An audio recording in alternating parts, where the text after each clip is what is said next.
Doutor Carlos Magno, é uma satisfação poder recebê-lo. Boa tarde para o senhor.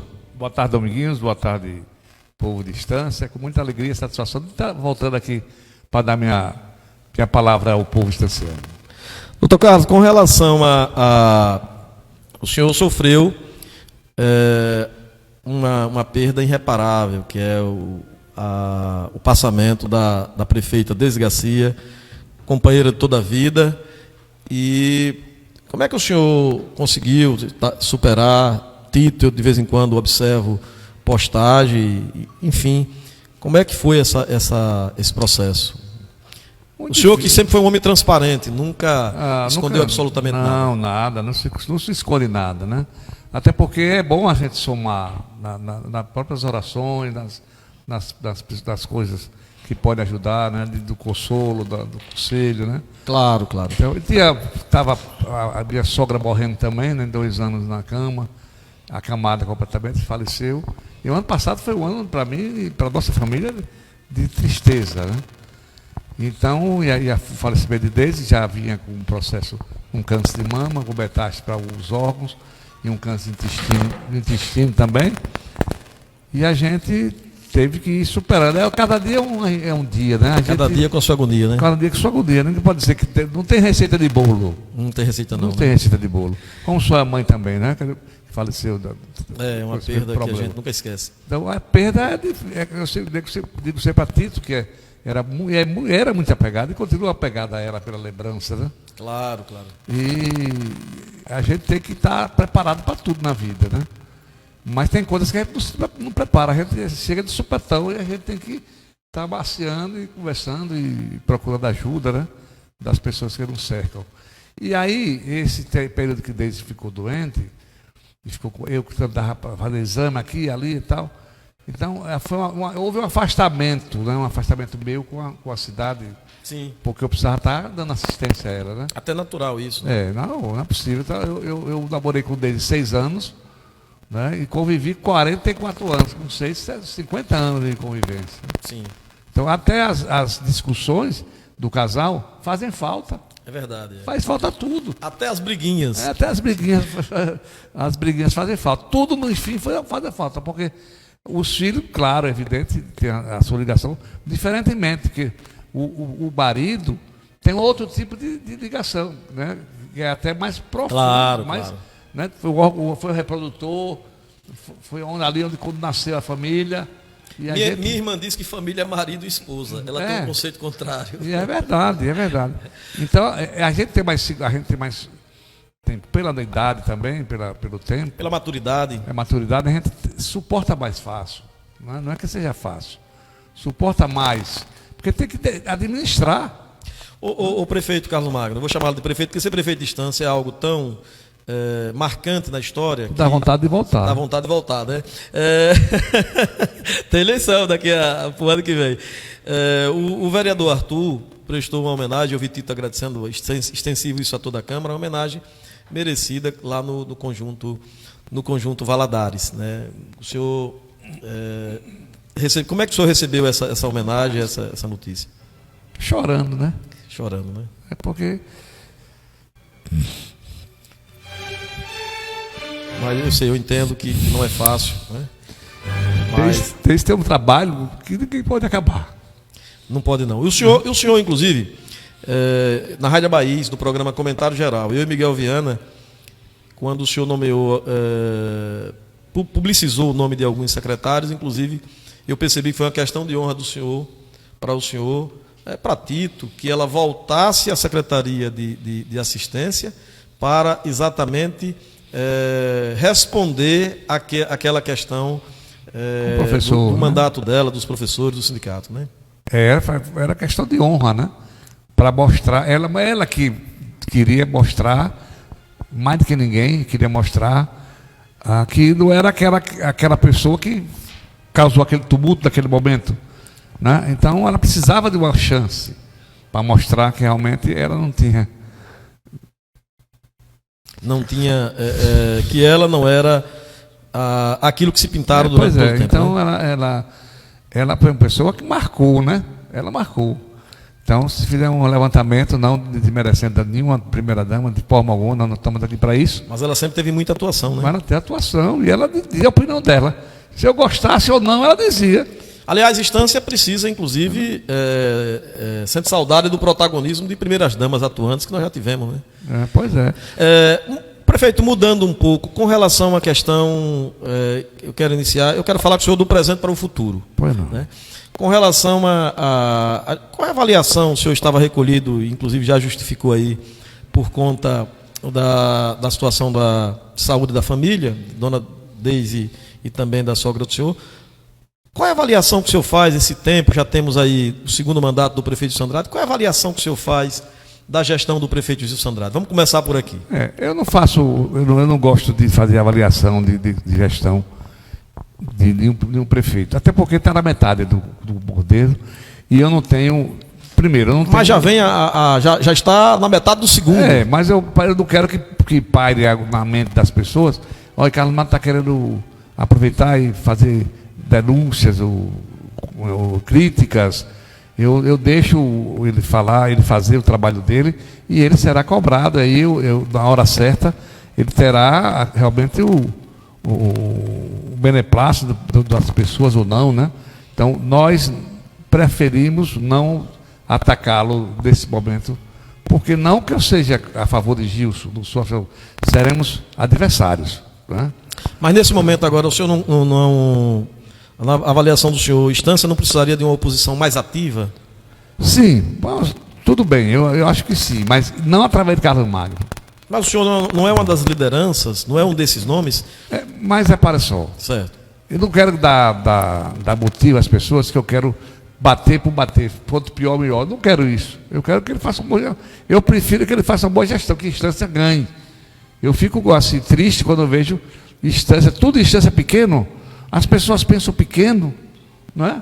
As coisas de Estância, você vê pelos prédios públicos de Estância dos órgãos federais, veja o prédio do INSS, não tem uma rampa de acesso. A hora que eu estou deficiente físico, por enquanto, né? Então, eu vejo essas dificuldades que existem. Né? Mas quando o prefeito Gilson Andrade tem acesso a um microfone, ele não poupa Carlos Magno, né? Mas ele não ligo não, porque não tem nenhuma força. O senhor perdoa, não é questão de perdoar, sabe? Eu acho que cada um deve fazer o seu jogo, deve fazer a sua maneira de ver as coisas e tal. Nós temos que lutar para que a Estância, Dominguinhos, e eu estou como um político idoso, né, um político mais antigo, digo melhor, da cidade de Estância, eu tenho a obrigação, eu estou aqui mais por um dever de defender a democracia. Uma missão de defender a democracia. Porque eu vivi a ditadura. Eu vi o soldado do Exército parar na vizinha da minha casa. E quem é o senhor Otávio Santos de Moraes?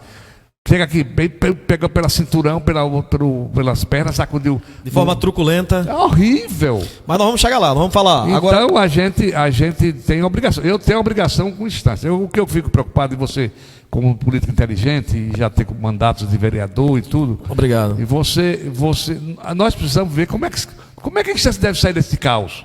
Porque a Estância é um caos. Você vai em Lagarto, a cidade progredir, vai em Itabaiana progredir, vai em Glória. É uma surpresa extraordinária, Nossa Senhora da Glória. E você, Estância, pai, aquela coisa devagar, aquela coisa que não se expande. Se alguém quer crescer, dificulta. E esse caos, esse aprofundamento desse caos, de quem é a responsabilidade na avaliação do senhor? É quem está na direção, quem está na prefeitura, que abre as portas, facilita as coisas, não é facilitar coisa errada, mas de incentivar a implantação de escola, de fábrica, de tudo, enfim. Né? Escola porque prepara as pessoas para o futuro. Né? Sem educação não resolve nada. Né? Isso. Não resolve nada. Sem educação não resolve nada. Estamos conversando com o prefeito Carlos Magno. A gente agradece aí a Wilson Soares acompanhando a gente. Romário aí no Mariota Mesquita. Audiência total aí no Mariota. Muito obrigado. Boa tarde, meu amigo José Domingos Machado Soares. Selma Silva. Boa tarde, amigo professor José Domingos Machado e a todos os seus ouvintes. A gente abraça aí Zé Paulo também acompanhando a gente. Zé Paulo de Araújo. Zuleide Cabral e Donione aí na rua do Queiroz. Do Queiroz o quê, rapaz? Do Limoeiro. acompanhando a gente. Cumprimento aqui Garcês Antônio, o músico João Paulo, mestre em música, inclusive pesquisador, o ex-vereador Tito Magno, ex-presidente da Câmara aqui, e o nome árabe, né? André, seleção, famoso. André, mas ele tem um nome árabe, como é o nome o árabe dele? É Selé. A gente vai falar sobre a democracia daqui a pouco, a gente vai já subir para o Planalto, mas eu queria ouvir mais o senhor com relação à questão local. O senhor foi um deputado que teve uma votação para federal aqui em Estância em 1994, né? Para federal, uma votação mais voto do que Deda, fantástica, né? Tem mais voto para federal do que Deda. Não, o senhor foi um dos mais votados, mas eu falo aqui em Estância eu teve quase 10 mil votos, né? Depois do professor Dudu, em 2002, teve uma grande votação. O senhor é de um campo mais relacionado com o povo, mais popular, apesar de ter uma origem no PDS, né? O senhor sempre teve esse perfil mais popular, Dudu de esquerda. O que aconteceu com o eleitorado de Estância, que agora a eleição para federal foi em André Davi, um delegado bolsonarista com característica completamente diferente. Como é que o senhor avalia essa votação de André Davi? Vai com preocupação grande. Preocupação grande. Por quê? Porque é um homem truculento. É? Ele faz parte do grupo de truculência. E vai além disso? Eu acho que não. Eu espero que o povo de Estância acorde. Né? Eu espero. Porque a gente não pode fazer. Nós estamos acabando o nosso perfil. O Estância não tem mais perfil político. Chega a gente de fora, dá dinheiro, dá enganação, diz que vai acabar com tudo que não presta, vai matar todo mundo, e assim eu vou querer que bate todo mundo na minha cidade, né? Vai ser como antigamente, que matava, tinha um período que o centro pagava, o pobre cortava, se roubasse, cortava a mão, mas se fosse filho do rico, cortava só um dedo. Né? Dedinho mínimo. Um dedinho mínimo. Então, nós temos que ver, olha, uma sinalização péssima essa votação de André. Mas o senhor acha que não vai mais avante? Espero. Por isso que eu estou aqui também, por isso. Ok. Né? E essas questões colocadas nas redes sociais, em alguns veículos de comunicação local, de que ele poderá ser candidato a prefeito, pré-candidato, como é que o senhor vê? Eu acho que... É fogo de palha? Eu acho que é fogo de palha. Não avança. O povo de Estância não vai se iludir com isso.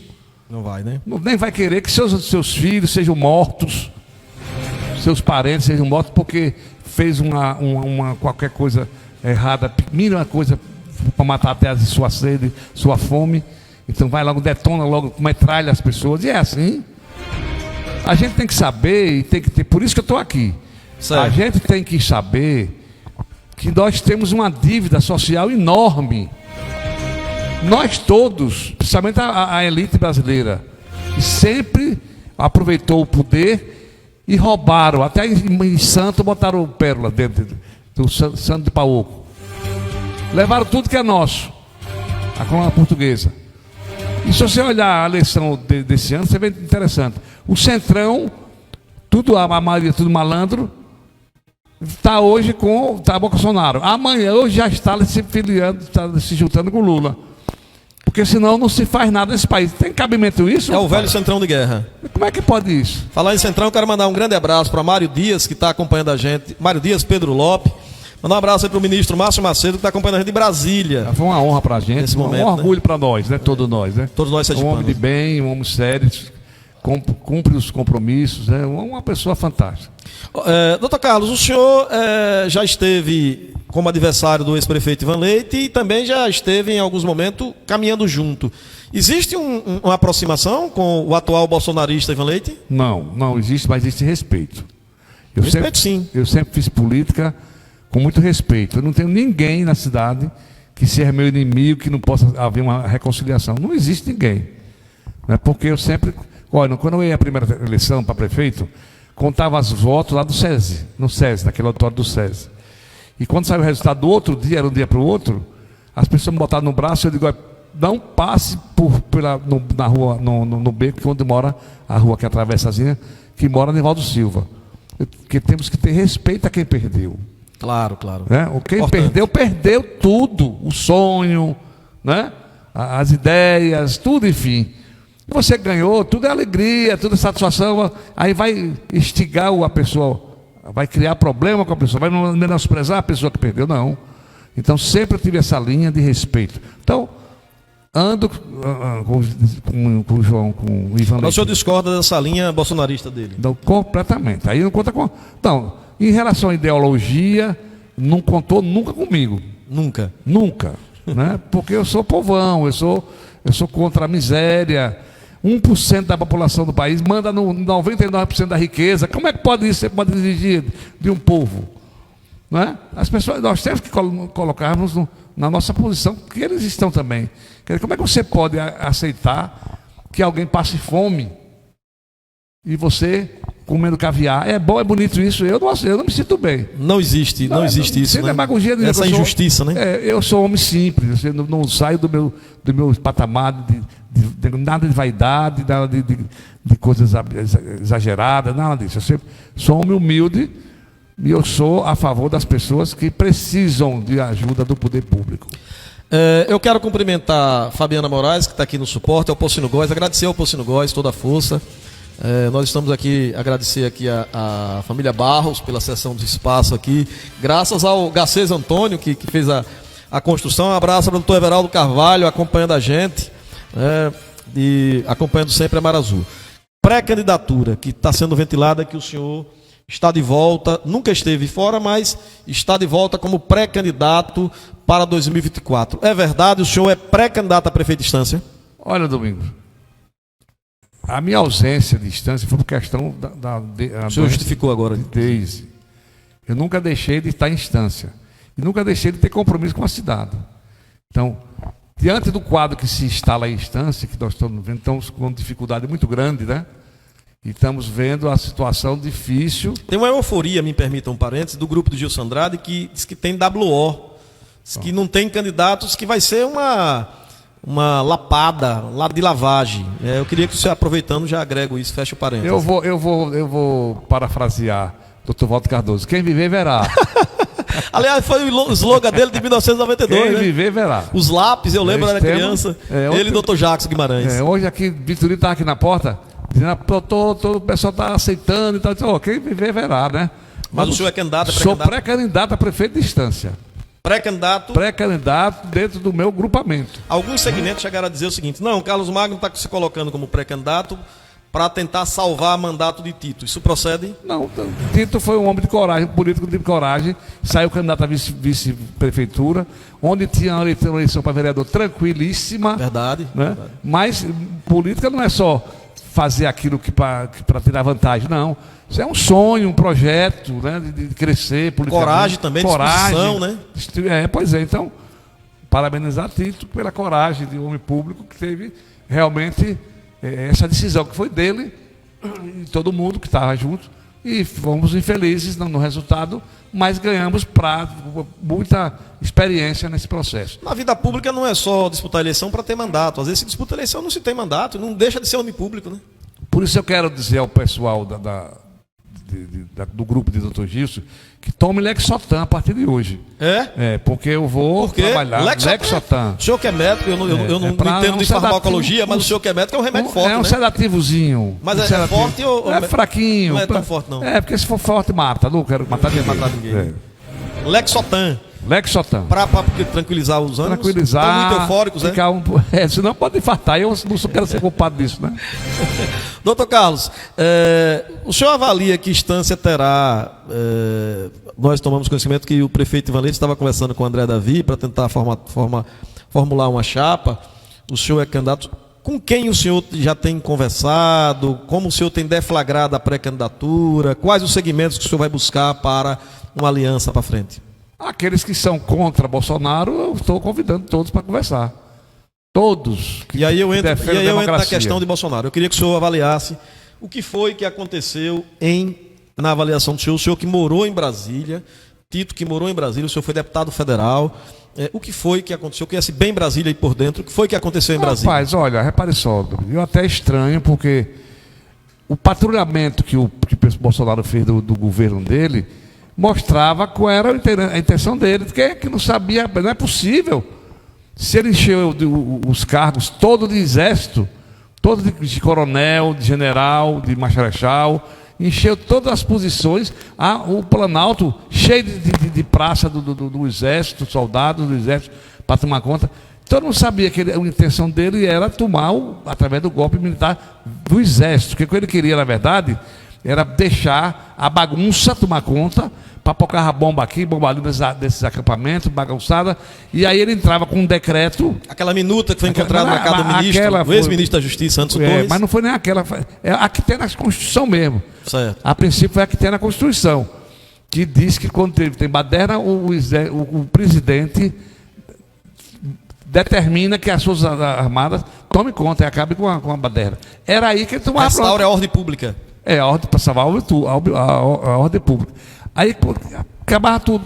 A ditadura. Nós demos sorte, Deus estava do nosso lado. Porque a ditadura estava implantada. Já. Só perdeu por causa de um deslize. Erraram na dose. Erraram na dose. Porque tudo foi feito desenhado. O que eu achei foi infantilidade de muita gente. Né? Não é nem infantilidade. Lula disse que é conivência. Foi conivência mesmo. Né? Conivência do Exército. Do Exército. Meu caro Chiquinho Caminho, boa tarde. Prefeito Carlos Magno, escuta o senhor. Boa tarde. Boa tarde, meu querido Dominguinho. Dominguinho, é o seguinte, eu queria saber de Carlos Magno. Existem rumores que o ex-prefeito Ivan Leite convidou Carlos Magno para ser vice dele ou da esposa. Aí, o Carlos Magno disse aí que não aceitaria composição com nenhum bolsonarista. E se por acaso Ivan Leite, que é muito seu amigo, fizer um meia-culpa e disser que agora é Lula, se possível até cortar um dedo, você toparia ser o vice dele? Que eu acho que você não é homem de serviço de ninguém. Ao contrário, ele é que deveria ser seu vice. Procede essa informação? Obrigado, Chiquinho. Obrigado, irmão. Grande abraço. Tá aí, portanto, Chiquinho Caminho pergunta. O senhor tem uma linha completamente diferente do golpe. Ivan apoia, Ivan é bolsonarista. E tem informações de que o senhor, se Ivan convidar o senhor para ser vice dele, né, se o senhor toparia ser vice de Ivan Leite, ou se o senhor toparia que Ivan Leite fosse o inverso, fosse seu vice. Chiquinho é sempre polêmico, né? Só não é como o senhor é mais. Eu acho que óleo e água não se misturam. Né? Botar momentaneamente numa coligação, não a chapa majoritária. Pode ser alguma. Já fiz parte. Ivan já indicou Jacques Guimarães para prefeito. Hoje o senhor não toparia ser vice de Ivan Leite? Não. Nem que Ivan Leite fosse seu vice? Não, porque eu acho que essa eleição de municipal, olha só o que eu estou dizendo aqui, hoje eu gosto de profetizar as coisas. Olha com cuidado, ouvidos aguçados, essa eleição municipal, nós não podemos deixar o crescimento de Bolsonaro. Quem for votado em Bolsonaro, você tem que se posicionar contra. Porque ele pode se fortalecer. Você pensa que os grandes empresários ficaram satisfeitos com esse resultado, né? Eles financiaram tudo, rapaz. Não ficaram não, realmente não ficaram não. Deram o tempo do Black Bloc, em vez foi financiado pelos empresários. Realmente não ficaram não. Então, Chiquinho, respondido aí pelo prefeito Carlos Magno, ele já disse que água e óleo não se misturam, que, portanto, uma chapa dele, Ivan, não é possível, não será possível na próxima eleição. Eu quero abraçar Toninho do Sindicato de Porto da Folha, acompanhando a gente, seu Toninho, Dona Isabel, muito obrigado. Eu quero abraçar Maria Quitéria, Jefferson Alves, José Henrique, Quinoa Cristina e Maria Joana. Doutor Carlos, com relação, voltando ao golpe, o senhor, antes aqui da gente entrar no tema, o senhor já fez uma palhinha, o senhor havia dito que quando criança acompanhou muitas atitudes dos militares, atitudes grotescas, violentas. Eu queria que o senhor trouxesse um pouco a memória do nosso povo, essa truculência dos militares que o senhor teve a oportunidade de perceber, de ver aqui em Aracaju, aqui no estado. Rapaz, o exemplo maior e mais forte de Sergipe foi o caso de Wellington Mangueira, né? Então, Wellington Mangueira, o advogado, prenderam o Wellington Mangueira, prenderam a esposa do Wellington Mangueira, torturaram, simularam uma relação sexual, um estupro na mulher dele, ele na outra sala vizinha, e vendo os gritos da agressão e o xingamento e os nomes que foram citados na hora. Quer dizer, um exemplo desse serve para todos os exemplos. A atitude era de negócio grotesco. A gente agora, nós éramos mais politizados. Éramos, né?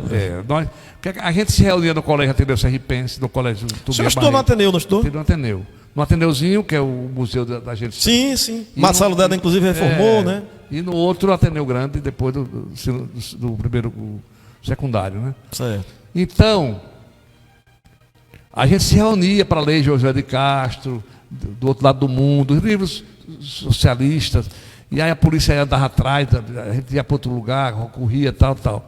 Mas isso é uma coisa interessante, viu, que ficou na minha memória.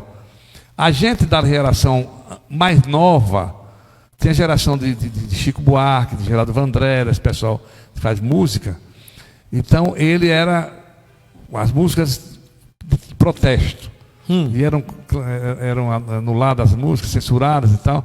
A gente não, a gente mais novo, com muita testosterona, né? Sim. Muita fogo. A gente queria que botasse molotov, botasse molotov, sacudisse molotov, preferia a luta mais armada. Enfrentamento mais radical. Mais radical, porque o mais jovem é assim mesmo, o jovem é mais atiçado. E aí, geralmente, a ditadura caiu com as músicas. Com a cultura. Com a cultura. Com o manifestar, né, do povo, a raiz do povo. O povo foi crescendo dentro de si próprio e não aceitou mais a ditadura. O povo não aceitou mais a ditadura. Porque, num primeiro momento, a ditadura militar tinha apoio, sobretudo, da classe média, né? Tinha, porque foi feito... A Igreja Católica protagonizou tudo. A marcha pela família. A marcha, aquela família... Grande marcha, aquele estandarte na mão. Família, tradição, né? Pátria e propriedade. Pois é. Que queria se voltar agora. Só que agora houve uma diferença. Em vez da Igreja Católica, ele pegou a Igreja Protestante, os evangélicos. Mobilizados. Mas tem segmentos católicos também, inclusive rede de televisão, que apoiam. Sim, mas nunca houve um envolvimento da Igreja Evangélica como agora. Porque a Igreja Evangélica também cresceu muito no Brasil, né? Cresceu muito, a neopentecostal, principalmente, né? E inclusive a indústria cultural da Igreja Evangélica, né, prefeito? Música. Tem cantores evangélicos hoje que arrecadam milhões. Eu também aproveitado também eu nem posso dizer uma palavra que não se encaixe direito. Aproveitar vou dizer uma palavra que não vai fechar muito, vai ferir muito. A inocência. A inocência da Igreja Evangélica.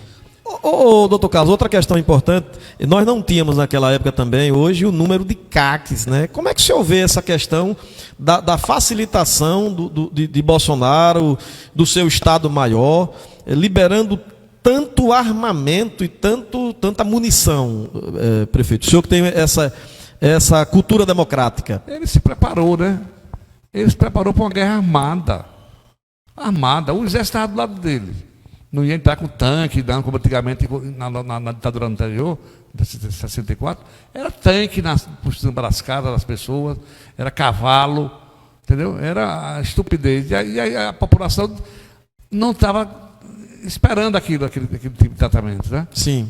Hoje ele preparou as fazendas, a parte urbana, aumentando o número de armas, para fazer uma luta armada. Ia ser uma carnificina. Olha, pessoal, não vamos fazer errado desse jeito. Botar um delegado, botar uma pessoa com um instinto policial, que o policial o instinto dele é ir para frente, é matar, entendeu?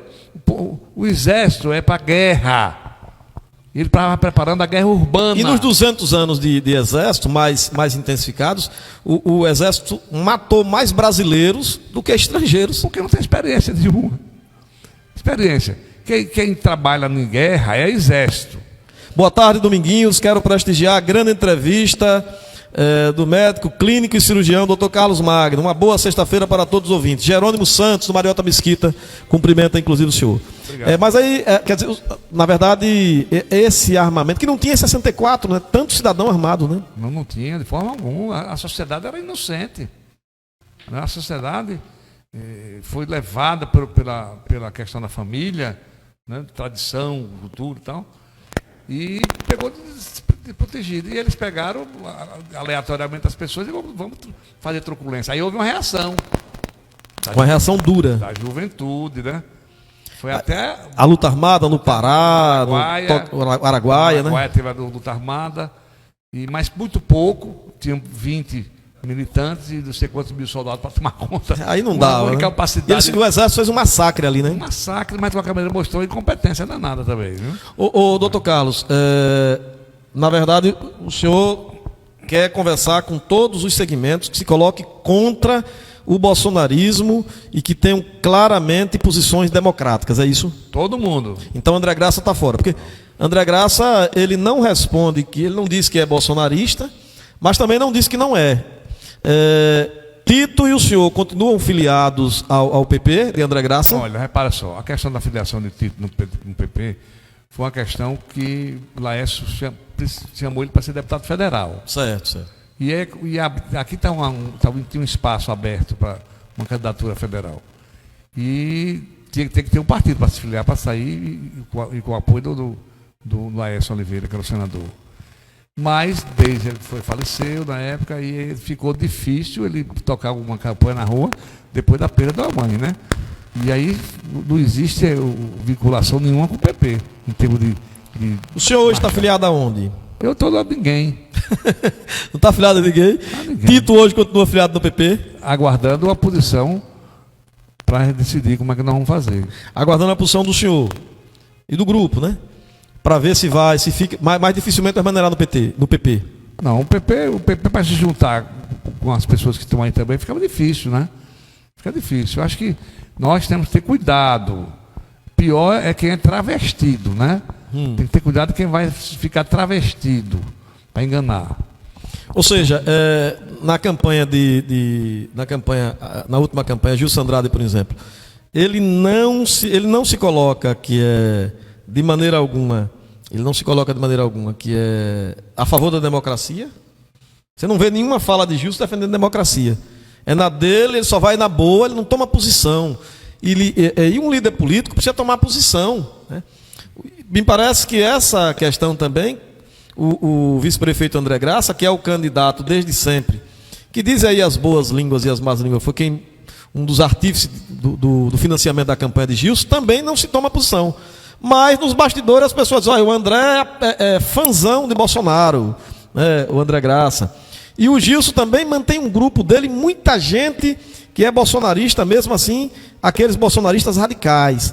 Ou seja, a liderança precisa tomar posição. Então, hoje o senhor iria para onde? Já tem alguma... O vento bate, esse vento do Abaísa aqui, essa brisa aqui, bate, o senhor sente o cheiro assim com o seu faro político, com o seu feeling. O senhor vai para onde? Eu vou onde não estiver Bolsonaro. Onde tiver Bolsonaro. Onde não estiver Bolsonaro. Outra coisa que eu quero, eu vou fazer uma campanha daqui para frente para instruir as pessoas a mostrar o que representa votar em Bolsonaro. Porque o povo tem que clarear, o povo tem que aceitar, ver o que representa Bolsonaro para a sociedade brasileira estaciana. Porque a ideia deles é tomar as prefeituras todas do Brasil.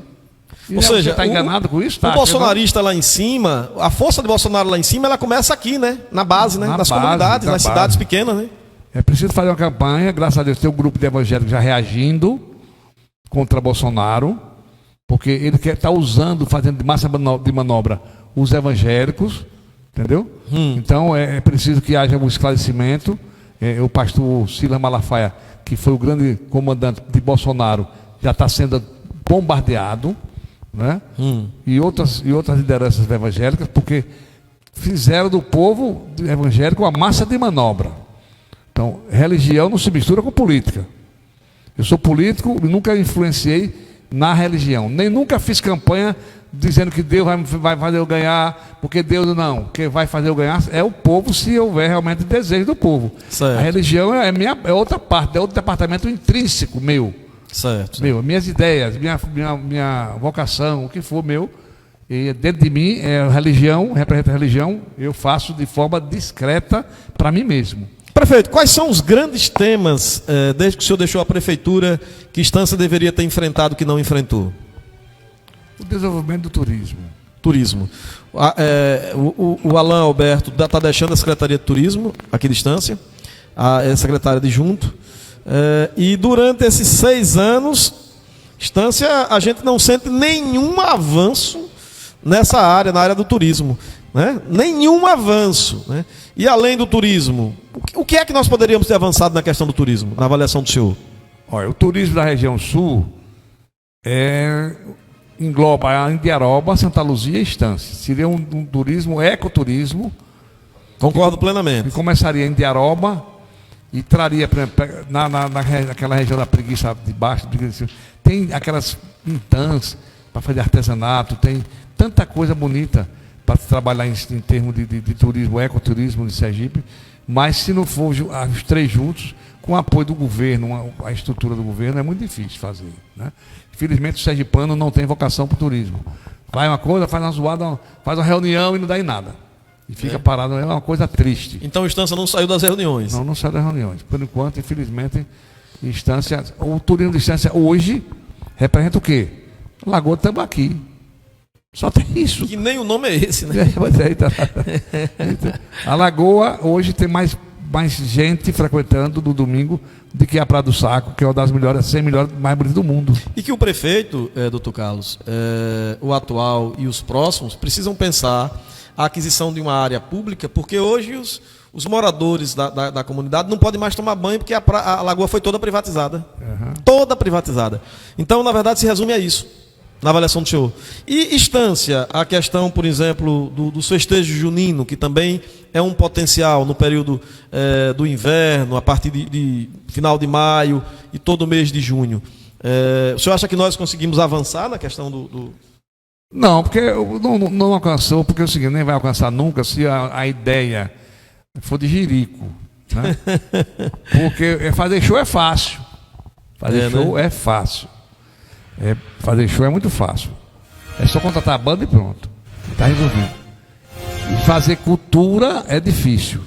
Mobilizar as pessoas, criar o sentimento, né, da distancialidade, ir para a rua, brincar feliz, satisfeito, né? Então é mais complicado. As pessoas preferem o mais fácil. Preferem o mais... É só o caminho largo, né? Lá que é fazer show e pronto. Doutor Carlos, Estância é uma cidade que nós temos o número de cidadãos bolsonaristas aqui, foi um número até significativo, né?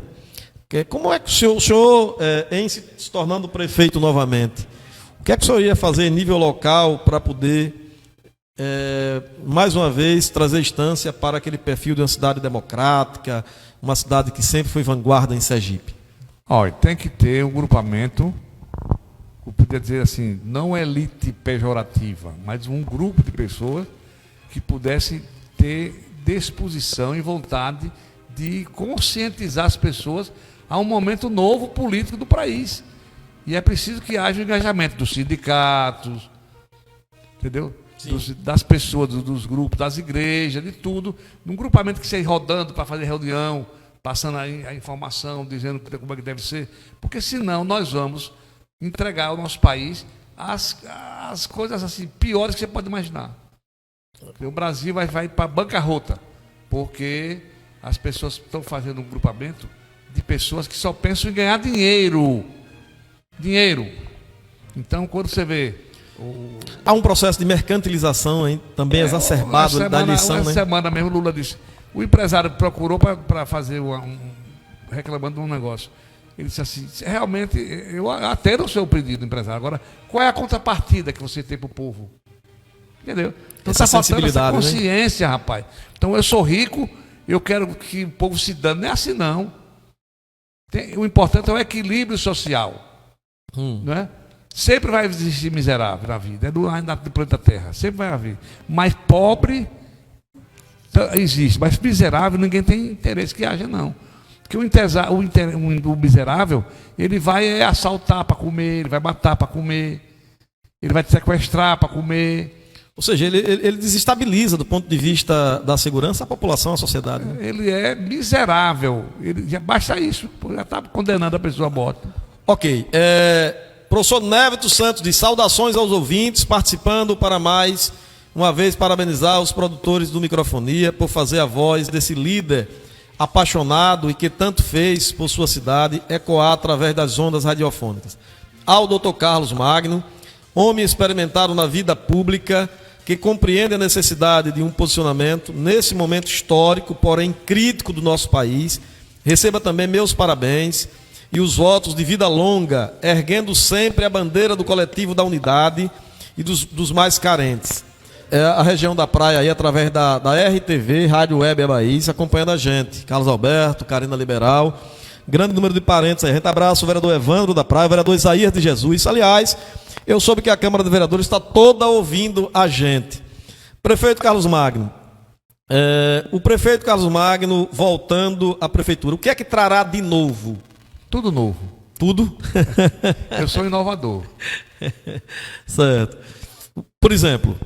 Olha, deixa eu contar só um fato para enfatizar a questão do Exército. Certo. Era 1984, se não me falha a memória, houve uma explosão da fabriqueta de fogos lá de Zé Vermelho. Aqui em Estância. Aqui em Estância, ele veio falecer. O que foi que aconteceu? O Exército entrou na cidade de Estância, pegou a caçamba da prefeitura, pegou os carros da prefeitura e foi de porta em porta recolher todos os fogos, busca-pé e fogo de salão, e disse que não ia tocar fogo e tudo, e não ia ter função na Estância. Eu aí fui... Que ano era esse? Foi 84, se não me engano. 84, primeira gestão, né? Primeira gestão. Plena ditadura, né? Plena ditadura. Foi o que aconteceu. Anos de chumbo. Onde chumbo grosso. Aí o coronel Gildão, conhece? Tem parado aqui na cidade de Estância. Eu não conheço, não. Foi um amigo muito grande meu. Ele disse: Carlos Magno, vá para a 6ª Região Militar. Fala com o general. Salvador. Onde Pascoal Nabuco ficou detido. Aí eu fui para lá, para Salvador, eu e Walter Cardoso. Chegamos lá, contamos a história, levamos uma esposa de Zé Vermelho para dar depoimento e fomos para lá, para Salvador. O general, gente boa, carioca, bem gente boa, descontraído, conversou com a gente. Disse: volta para a sua cidade, faça a sua festa, prefeito. Está tranquilo, mandei soltar já azul. Telefonou para mandar soltar os. O que aconteceu? Essa segunda parte que é importante. Quando eu cheguei aqui, eu fui recebido lá no Bar Santa Cruz, o povo me botou no braço, foi uma festa. Foi uma coisa apoteótica, que eu às vezes fico dizendo: puxa, as pessoas perderam esse sentimento. Esse entusiasmo, né? de um líder que está lutando pelo interesse da própria comunidade, todos os fogueteiros e tal. Então,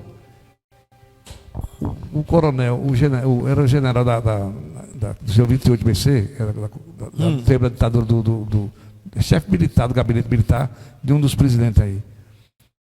Rapaz, entregou os fogos a pulso, não entregou nem a chuvinha não, só os busca-pés.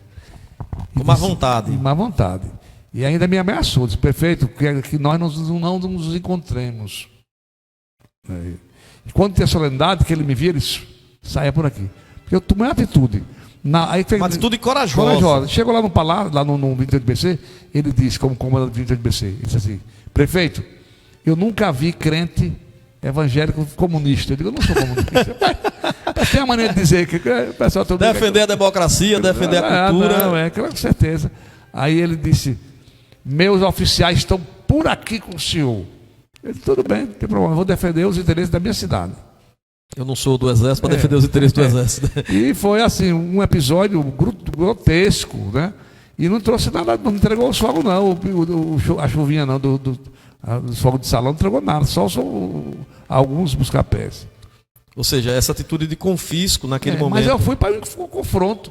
Eu fui, o que baixou com ele é o seguinte, que eu fui na TV Sergipe, eu disse: olha, eu sou presidente da Junta de Serviço Militar, eu sou diretor do tiro de guerra e sou prefeito da minha cidade. Então como é que o Exército entra aqui atropelando tudo, porque ele não me procurou. Verdade. Teria que ter... A autoridade sou eu. Que eles se achavam acima de qualquer legislação e acima de qualquer autoridade civil, né? Então é preciso que o povo acorde. Estou falando isso não para provocar, que eu não quero provocar nada. que não seja benefício para a cidade, mas para o povo acordar, rapaz. Para ter consciência, né? Ter consciência que não é brincadeira o regime militar. Olha, boa tarde, Dominguinhos, parabéns pelo programa e por essa entrevista, que tenho uma certeza que está deixando todo o Centro-Sul ligado. Um abraço ao doutor Bruno, do bairro Alecrim. Cristóvão Souza Júnior Titó, estou antenadíssimo. Um abraço aí para o Titó, neto de seu Raimundinho. A gente cumprimenta também Dona Marinalva Ângelo e o Geraldo Teixeira aí no Valadares. Em nome deles, a gente cumprimenta os moradores do Valadares, acompanhando a gente. O Arilson Moreira no Porto da Areia. Prefeito Carlos Magno, nós estamos chegando ao finalzinho do programa. Eu quero aproveitar essa oportunidade para agradecer a vinda do senhor ao nosso programa. Raimundo correu bastante, Pocino, Fabiana, para a gente estruturar aqui. Tivemos aqui a essência do doutor Everaldo Carvalho para fazermos aqui. Agradecer também à família Barros, ao Gacês, cumprimentar aqui Gacês Antônio, João Paulo, o sempre vereador Tito Magno, que está aqui de vermelho, né? O senhor, inclusive, está de vinho e ele de vermelho. Cumprimentar aqui André, cumprimentar a todos que nos visitaram aqui. Dizer ao senhor que o nosso microfone aqui do programa está à disposição, está aberto para o senhor, para Tito, para qualquer pessoa do grupo. E é importante essa entrevista do senhor, porque, primeiro, coloca questões fundamentais para a nossa cidade, né? Faz observações que são importantes. E, fundamentalmente, ainda a questão da democracia, da defesa da democracia, dos direitos civis, dos direitos humanos. Não podemos abrir mão dela. Né? Não podemos abrir mão dela. Queria colocar aqui o microfone para o senhor ficar à vontade aí para fazer as considerações finais. Acredito que Melinho vai ter trabalho, porque tem muitas falas do prefeito Carlos Magno que repercutirão muito a partir de hoje das redes sociais, né? Além do Lexotan, viu, Melinho? Faça direitinho para você não precisar tomar Lexotan, viu? Eu quero agradecer a família Barros desceu o estúdio, né, para receber. Desceu o estúdio para cá, para receber o senhor. Domingos. Santi fez isso, né? Foi. Marazu tem essa questão da inclusão. É verdade. Agradecer a todos que aqui estão presentes. Eu quero dizer que perdi desculpas, porque eu ainda emocionalmente não estou bem. Não, mas faz parte. Mas que possamos fazer um trabalho de formiguinha e sacudir de lado nossas diferenças. A gente tem que se agrupar naquilo que nos completa, né? É como uma questão religiosa. As pessoas ficam brigando naquilo que é contestação de um lado e do outro. Tem que no que une. No que desune, não precisa nem discutir. O que desune não interessa, né? Não interessa nada. Então vamos trabalhar naquilo que nos une. O que é que faz a gente estando junto? Vamos proporcionar o quê? Vamos sentar, vamos conversar. Independente, cada um depois vai chegando, vai agrupando. Eu acho que é essa entrevista de hoje que eu vim com muito gosto, porque obrigado. Eu estou vendo a coisa crescer. O que eu disse antes, eu disse tudo isso que aconteceu, né? Que aconteceu desse golpe, eu sabia, eu ficava admirado que a inteligência do governo não percebeu. Comeu mosca, coloquialmente falando. Comeu mosca. Né? Então, mas aí eu não quero ser omisso. Eu, como liderança, como mandato de prefeito, deputado estadual, federal e tal. Tem prefeito que é omisso, viu? E tem vice também que a maioria fica com medo, né? Faz como Juscelino: Deus poupou-me do sentimento medo. A frase de Juscelino lá no Memorial JK, em Brasília. Deus poupou-me do sentimento medo. Então não tenho medo de nada. Eu estou aqui para defender os interesses da nação brasileira e distância. Só uma última questão. Qual é o senhor acha que esse terceiro mandato do presidente Lula ele avançará mais do que os outros? Eu acho que não. Não? Não, ele vai sofrer bastante. Por conta do momento atual, né? Do momento atual. Vai ser muito grande a situação dele e talvez ele vai ser com problema de saúde.